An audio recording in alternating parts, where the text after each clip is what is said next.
আসসালামু আলাইকুম বন্ধুরা, আজকে আবারও বাইরে পড়ছি ঘুরবার লাগি। আর বর্তমানে আমি যেন আছি এটা হলো গুয়াডাঙ্গার রাস্তা 2 নং রামবদ্ধপুর ইউনিয়নের গুয়াডাঙ্গা যাওয়ার যে রাস্তাটা, এটা খুব সুন্দর একটা রাস্তা, একবারে সম্পূর্ণ পিচ করা একটা রাস্তা। তো আমার সফর সঙ্গী বরাবরের মতোই আজকেও আলামিন।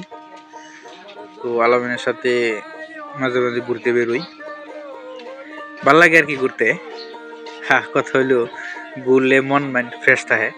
সারা সপ্তাহ মনে করেন যে দোকানদারি করি, কম বেশি দোকানদারি করার পরে জায়গা একটু ঘুরবার লাগে সপ্তাহে একদিন, শুক্রবারের দিন।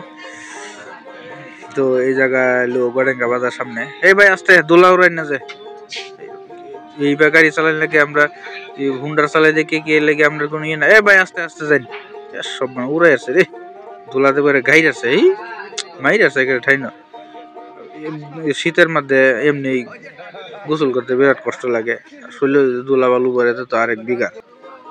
আছি এখন গড়েঙ্গা বাজারও, এনে পরিচিত দোকানদার আছে, খারে চা খাইলাম। চা খাওয়ারই দেখাইলাম না আর কি। চাটা খাই আবারই শুরু করে দিলাম যাওয়া।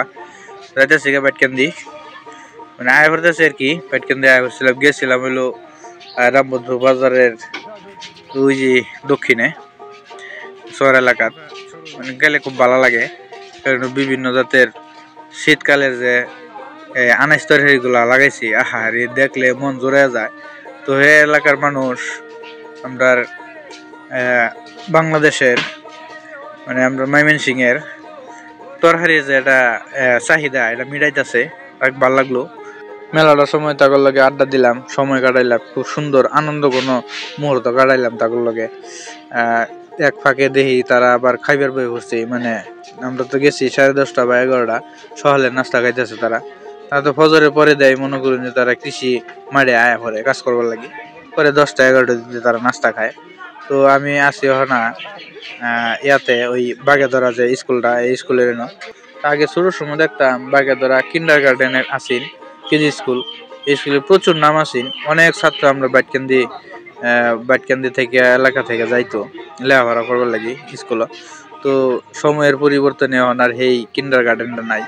খুব সুন্দর একটা জায়গা বাগেধরা স্কুল। আগে টিনের ঘর আছেন, এখন সুন্দর ভবন হয়েছে বড়।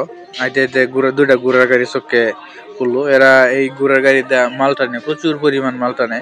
মোটামুটি মানে ধান, তারপরে যত সবজি আছে, তারপরে আপনার এই ধরেন বিভিন্ন ধরনের গাছ কাটা সব ধরনের মালই ঘোড়ার গাড়িটা টানে। তো আমি যাইতে যেতে মানে খুব ঘুরতে ভালোবাসি। ঘোরার ফাঁকে যখন আমি ভিডিও করতে একটু পছন্দ করি, জানি না ভিডিওগুলো কিরম হয়। যদি ভালো লাগে তাহলে অবশ্যই লাইক, কমেন্ট এবং শেয়ার দেওয়া অন্যজনের দেখার সুযোগ করে দিবেন।